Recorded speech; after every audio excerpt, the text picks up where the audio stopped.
w'inama nkenguzamateka yarifadikanije n'abakristo b'ishengero Pentecote ryo mu Ruvumera muri komine Mukaza mu gisagara ca Bujumbura mu masengesho yo ku munsi w'Imana igenekerezo rya 11 Nyakanga umwaka wa 2021. Mwijambo yashikirije Nyeniteka Emmanuel Sinzohagera yipfurije umwaka w'ishure mwiza ugwaruka rwari rurangije akaruhuko, yongera hamagarira abarezi abavyeyi n'abajeje intwaro kwitwararika indero yabo bajejwe. Shimira Imana ko yatwongeye umunsi wo kubaho. Haleluya.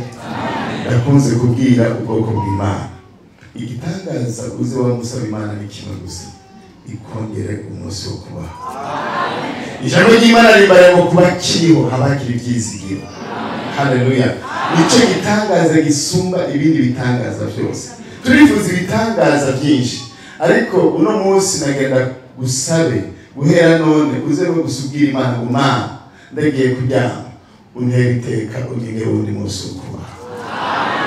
Amarira wo yaraya bugaca inkondo zikavuga. Haleluya. Rero ndashima Imana ko yatwongeye umunsi ukuba. Ejo ho bukera abana baca bagera ku ishuri. Haleluya. Hari ibintu nka bitatu gusa nagira mvuge bijanye n'umunsi mukuru w'ejo, kuko n'umunsi mukuru twifurize abanyeshuri bazagira umwaka mwiza. Amen.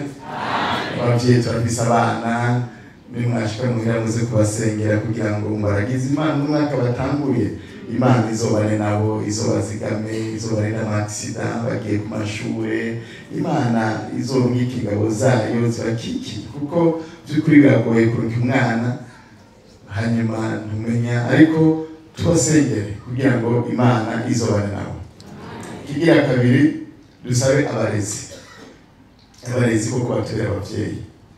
Turamaze kubona yuko hari abarezi by'ukuri bamaze gutibanga ryo kurera, usanga batitwararika abana tuba twabarungikiye. Rero dusabe abarezi nabo hamwe no kubasengera kugira ngo Imana izobashoboze muri mwaka w'ishuri batanguye, burya kurera nabo cyo sikirwa coroshe, nabo bagire umutima w'abavyeyi ukumva yuko twarukiye abana bubabungabunga nyene nk'abana babo.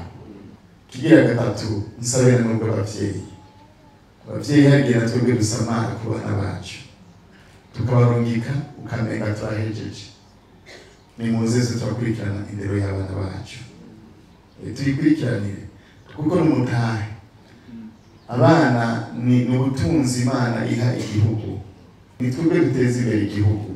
Rero bajya abana turuka ku ishuri turakurikirana indero yabo, mbega yagiye ku ishuri, erega hari abana turungika mugabo ntibashike ku ishuri bagaca bakata amakorosi agaca ataha saa sita gufungura ngo uvuye ku ishuri. Rero bavyeyi nibyo gutumira nka za mpene zibyara mu cyimbo hanje ndahejeje, oya nimuze turakurikirana indero y'abana. Bibaye ngombwa gushika ku ishuri ubaze ati mbega umwana ubona ariko uragenda gute, kugira ngo dufashe n'abajya barezi, kuko ari igihe by'ukuri n'abarezi tubaremera cyane, mugabo hagiye indero ya mbere umwana yikura muhira. Rero bavyeyi natwe twiteho gukurikirana abana bacu, mbega yavuye ku ishuri yakoze ibikorwa bamuhaye byo ku ishuri, amadevoir yakoze, kuko ni inyungu yacu kugira ngo abana umugisha Imana yaduhaye dukurikirana ubuzima bwabo, kuko ejo nibo bazoturamira, nibo bazosigarana ishengero ry'Imana, nibo bazosigarana igihugu. Rero twitwararike nk'abavyeyi.